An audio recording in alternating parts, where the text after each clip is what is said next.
Wala munang motovlog ngayon mga airpods. Ito ay tutorial. Tuturuan ko lang kayo kung paano pumunta ng NAIA sa mabilis na paraan kung galing ka ng Pampanga, no?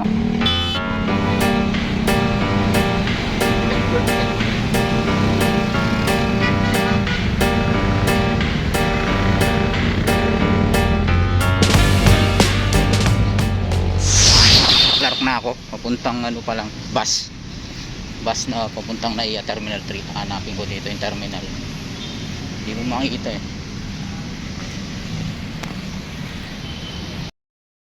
Tagulan pa naman. Dito pala sa harap daw yung ano, terminal ng bus, yung Genesis bus. Kaya ako doon, tanong-tanong ako. Bye-bye yung turo pero dito ako dadaan. Titignan ko kung ano. Update ko na lang kayo pag nandun na siguro ako sa NAIA. Kaya kwento ko na lang anong nangyari. Nakasakay na ako. 4:30 yung bayad.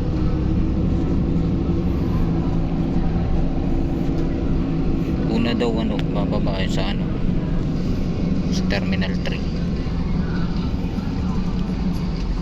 Sa mismong harap pala to ng ano, SM Clark.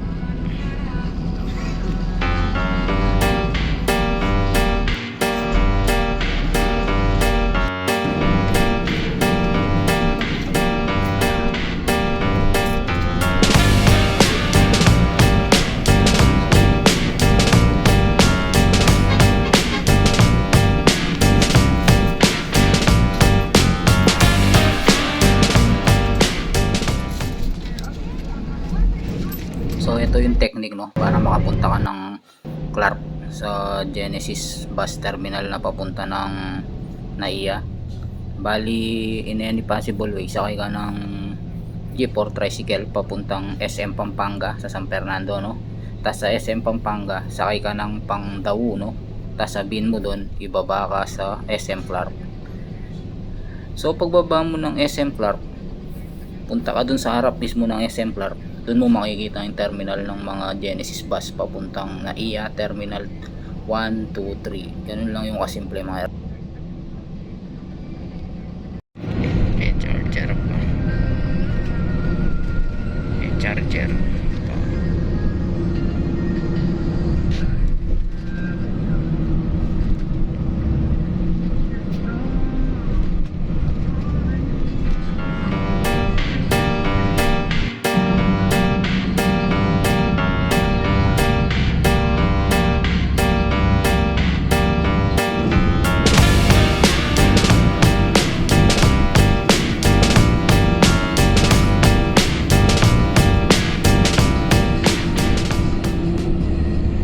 $430 nga pala yung pamasahe mga airpods, no, papunta ng NAIA. Yun, dire-diretso na yun, hindi ka na bababa, basta pagbaba mo NAIA na agad. Napaka komportable at napaka relaxing, walang hassle, no? Hindi mo na kailangan magbayad ng mahal, makapunta lang ng NAIA.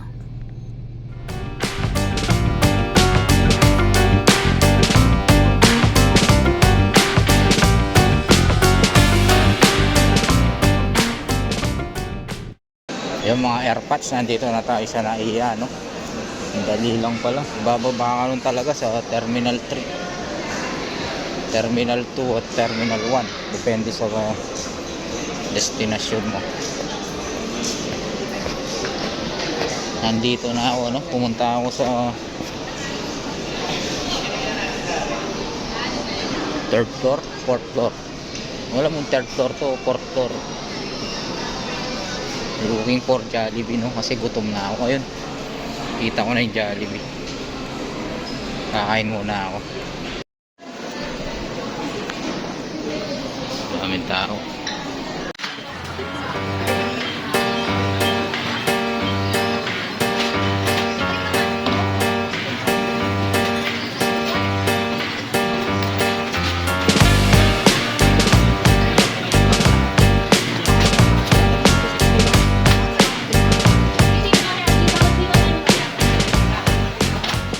Logo mo. Yan lang.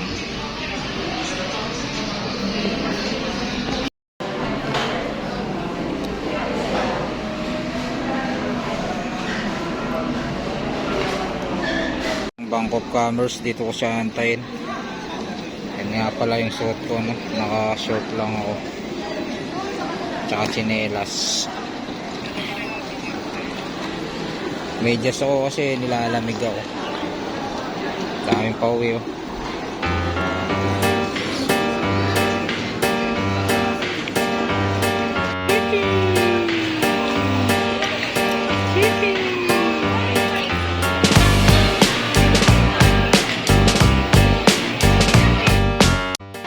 Dito pa rin ako sa arrival. Nantay ko ang aking long time girlfriend. Ang pagdating niya, diretso na kami sa Bicol. Okay, mag-aeroplano kami papunta doon. Kaya update ko na lang kayo mamaya. Ang daming tao dito.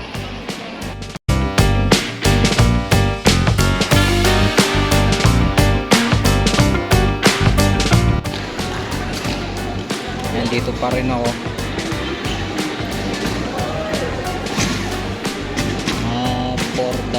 Mga 2 yung ano niya, yung flight niya doon eh. Mga 4 daw siya darating dito. Kaya dito lang ako sa may tabi ng harap ng Bank of Commerce.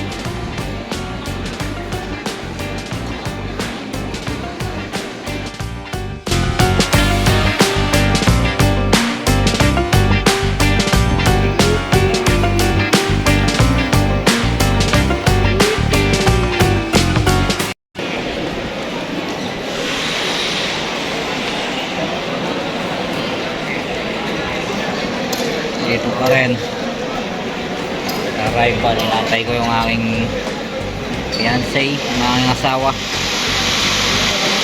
Ngayon ng aking mga anak. After 5 years uwi na.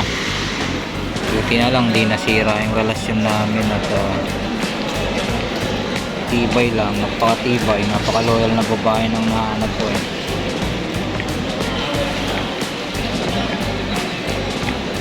O ganun lang pala kadali dito. Magpupunta ka ng airport, sakay ka lang ng Genesis bus sa sa harap ng SM Clark. Tapos diretso na gate 321. Mauna yung terminal 3. I mean terminal pala, terminal 3, terminal 2, terminal 1. Mauna yung terminal 3 na bababa. Terminal 3 lang ako dito sa arrivals.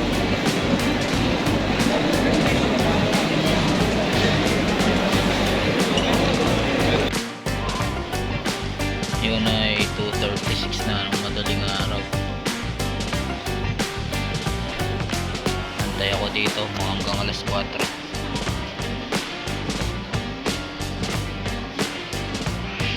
Walang tao sa arrivals. Naantay ko ang aking asawa.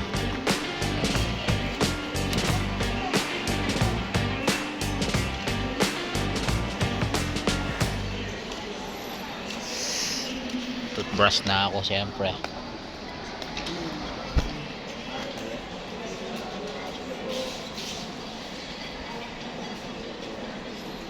Pagdating niya, diretso kaming Bicol. Mag-aeroplano rin kami.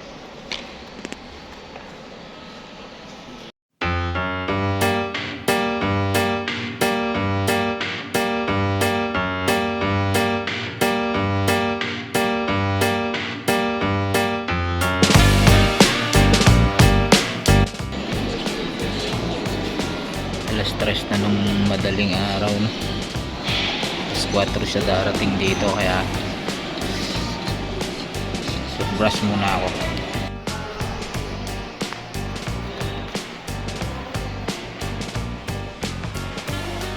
Oras na lang darating na siya.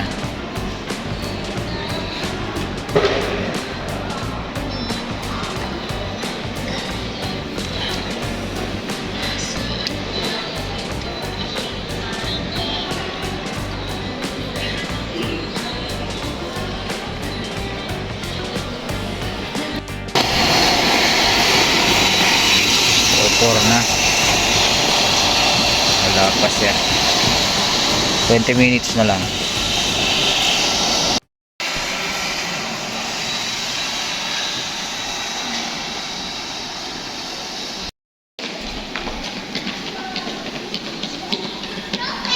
4.3 na, wala pa siya. Ayang nangyari. Hindi siya online sa Facebook eh. Tayo ko lang siya dito. Kasi wala naman siyang SIM na ano, pang Philippines. Baka walang ano, hindi siya makakonect ng wifi kaya di niya ako ma-chat.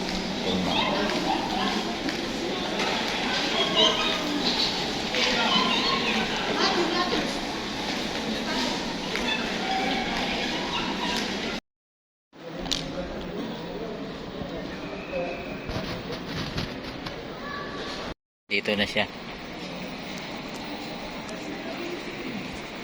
Yes. Ha? Every time I think of you, I feel shots right through with a bolt of blue. It's no problem of mine, but it's a problem I find. At yan na nga no, mga airpods, dito na natatapos tong video na to. Sana nakatulong to sa inyo no. Yan, nagkita na kami ng airpods yun no. At wala munang motovlog siguro sa mga dadaang araw na to. Ito ay bakasyon. Samahan nyo na lang ako sa aking adventure sa Bicol no. Doon ako magbabakasyon. Maraming salamat at hanggang dito na lang.